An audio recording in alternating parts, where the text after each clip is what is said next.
আচ্ছা কে বলবে বলুন তো, এটা বৈশাখ মাস। দেখুন ঘাসগুলো একদম শিশিরে ভেজা, আর ওই যে দূরে সূর্য উঠছে। এখন বাজে সকাল ওই 5টা মতন।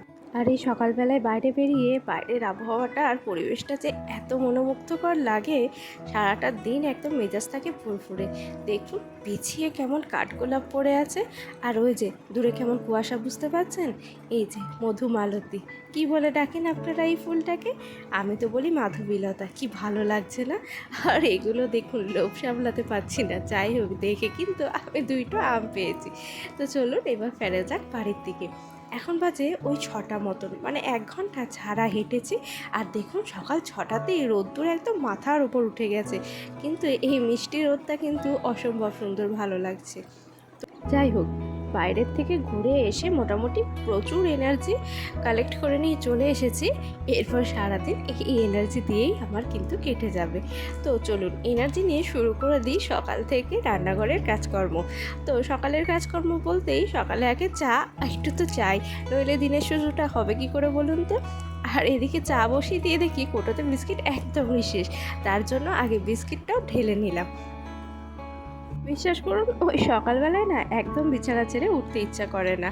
মানে তারপরে একটু শুয়ে থাকার পর ভাবি না, আমি দিনের শুরুর অনেকটা সুন্দর জিনিস কিন্তু মিস করে যাব।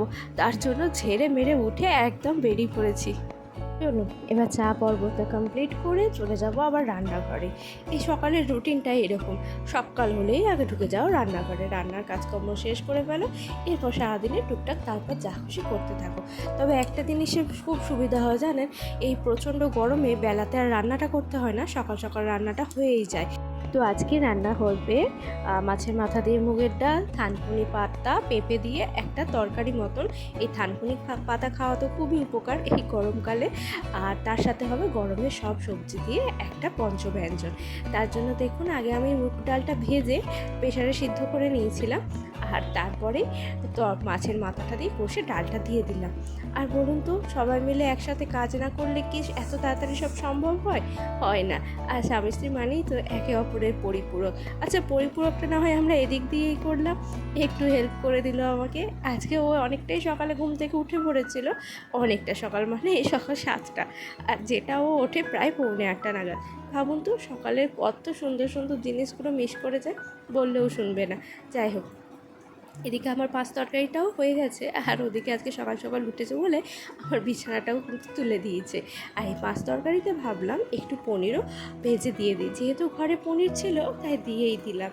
জানেন আমি এতে একটু বাদামও দিই, আবার কখনো কখনো কাবলি ছোলা বা কাঁচা ছোলাও কিন্তু দিই, খেতে কিন্তু বেশ ভালো লাগে।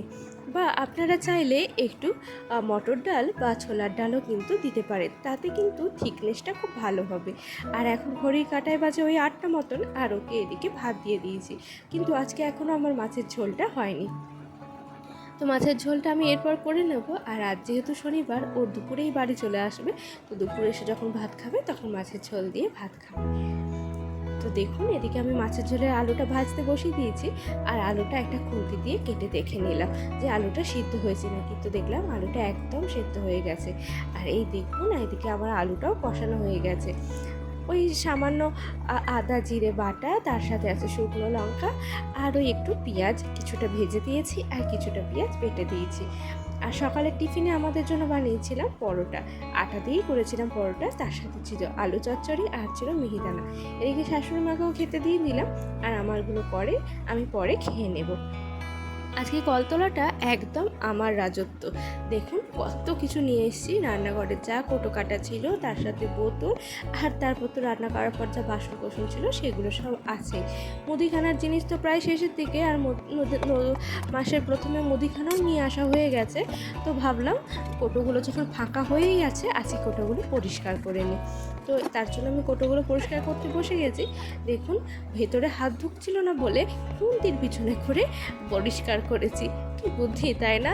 মাঝে মাঝে তাই ভাবি।